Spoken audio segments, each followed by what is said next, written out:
Hello மக்களே, welcome back to our channel. Bigg Boss season 9 இன்னைக்கான promo 3 release ஆயிடுச்சு மக்களே. எஃப்ஜே போட்டு கிழிச்சு தொங்க விட்டப்பல விஜேஎஸ். எஃப்ஜே வந்து சாதாரணமா எல்லா ஹவுஸ் மேட்ச் கிட்டே வாய் விடுற மாதிரி விஜேஎஸ் கிட்டே ஒரு வாய் விட்டாரு போல.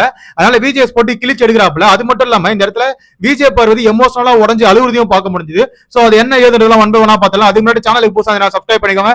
ஒரு லைக் பண்ணிட்டு பாத்தீங்கன்னா சேனல் நிறைய பேர் சஜஸ்ட் ஆகும். வாங்க வீடியோல போயிடலாம். ஃபர்ஸ்ட் எத்தனை விஜேஎஸ் என்ன சொல்றாருன்னா, எஃப்ஜே நீங்க உங்க ஃப்ரெண்டோட பேசும்போது ஜாலியா இருக்கும் போதெல்லாம் இப்படி பேசணும், என்கிட்ட எல்லாம் இப்படி பேசக்கூடாதுன்னு சொல்லிட்டு விஜேஎஸ் வந்து இங்க ஸ்ட்ரிக்டா வந்து வார்னிங் கொடுக்குறாப்புல நம்ம எஃப்ஜேக்கு. ஏன்னா போன வாரம் கூட எஃப்ஜேக்கு ஒரு விஷயம் வந்து விஜேஎஸ் பேசும்போது அவரோட ஆட்டிடியூட் பாத்தீங்கன்னு வச்சுங்களேன், சொல்லுங்க என்ன அப்படின்னு ஒரு மாதிரி நக்கலா நின்றுட்டு இருப்பான். அவர் சொல்றதுல எதிரில் ஒரு கவுண்டர் கொடுக்குற மாதிரி பேசிட்டு இருப்பாரு. நம்ம எல்லா வாரமா பார்த்திருப்போம், ஓகேவா? பட் இந்த வாரம் வந்து ஒரு எக்ஸ்ட்ரீம் போயிருக்குன்னு நினைக்கிறேன். அதனால தான் வந்து விஜேஎஸ் போட்டு பொழந்து எடுக்கிறாப்புல. அதுதான் இங்க பார்க்க முடியுது. நெக்ஸ்ட் வந்து எஃப்ஜே உடனே வந்து ஒரு ஆக்டிங்க போட்டாப்ல. இல்லனா நான் கன்ஃபியூஸ் ஆயிட்டேன் இந்த வாரம் அப்படின்னு அவர் ஆரம்பிக்கும் போதே விஜேஎஸ் மறுபடியும் பொழக்கிறாரு. விஜேஎஸ் உர்றா மாதிரியே இல்ல எஃப்ஜேவை. இன்னைக்கு நீ மாட்டினடா, நீ மட்டும் தான் கண்டென்ட் எனக்கு அப்படின்னு சொல்லிட்டு தூக்கி போட்டு அடிக்கிறாப்ல. நெக்ஸ்ட் விஜேஎஸ் என்ன சொல்றாப்லனா, பிரச்சனைன்னு சொன்னா அதை போய் பார்க்க முடியல, நான் கன்ஃபியூஸ் ஆயிட்டேன்னு சொன்னா நான் அதை எப்படி ஒத்துக்க முடியும், உங்களோட பதில நான் எப்படி ஏத்துக்க முடியும்னு சொல்லிட்டு விஜேஎஸ் அங்க போட்டு பொழந்து எடுக்கிறாப்ல. எஃப்ஜே கிட்ட அதுக்கு பதில் இல்ல, ஓகேவா? அது வேற விஷயம்.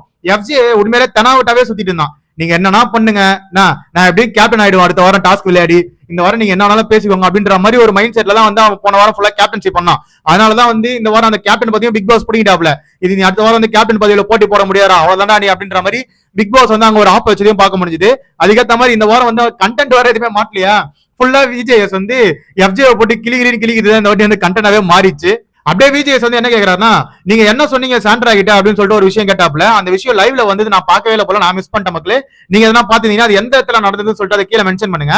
அதாவது சாண்ட்ரா எழுந்து சொல்றாங்க, இவன் வந்து எஃப்ஜே வந்து சொல்லியிருக்கான் போல, இது ஒன்னும் பெரிய அடிலாம் கிடையாது, நான் பார்வை வேலை வாங்கணும்னு சொல்லிட்டு சும்மா சொல்லிட்டு இருக்கேன் அப்படின்ற மாதிரி ஒரு விஷயம் சொல்லியிருக்கான் போல. அது நான் பார்க்கல.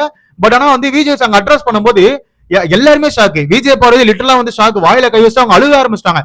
ஏன்னா அந்த பொண்ணு வந்து தனியா நின்று ஒரு வேலை பார்த்ததுங்க.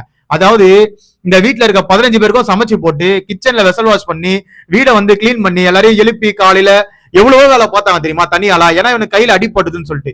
பட் ஆனா நீ வந்து அந்த இடத்துல வந்து நான் வந்து விஜய் பார்வதி வேலை வாங்கறதுக்காக தான் பண்ணேன் அப்படின்னு ஒரு விஷயம் சொல்லும் போது அந்த பொண்ணு எவ்வளவு ஹர்ட்டா இருக்கும். அந்த பொண்ணு ஆல்ரெடி வந்து ரொம்பவே மனசு உடஞ்சு அழுதுட்டுலாம் இருந்தாங்க வெளியே, ஓகேவா?